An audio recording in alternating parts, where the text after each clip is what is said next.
človek mi povedal, že jeho hrdinom som. Veľmi slova som k tomu nehľadal, lebo šoku z toho bol som. Veď ja veľmi pomaly napredujem, dlho sa na niečo pripravujem.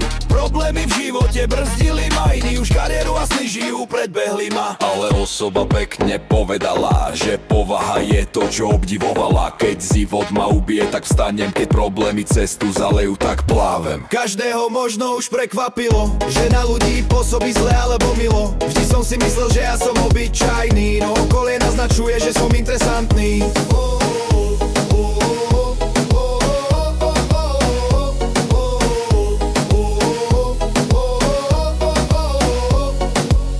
Som sa smial, potom ticho počúval. Myslel som, že vtip, potom som sa ošíval. Lebo vraj radi sa so mnou rozprávajú, lebo so mňa aj do života niečo majú.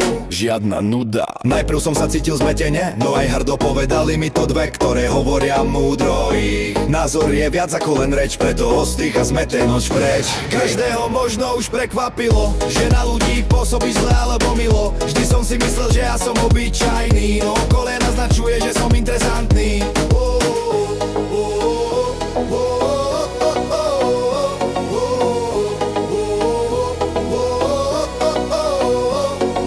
Teším sa, lebo vraj vždy vstanem a idem. Aj keď kopne ma život, tak idem. Vraj aj keď neviem niečo urobiť, tak idem. Že cestou sa naučím, popasujem, ale idem.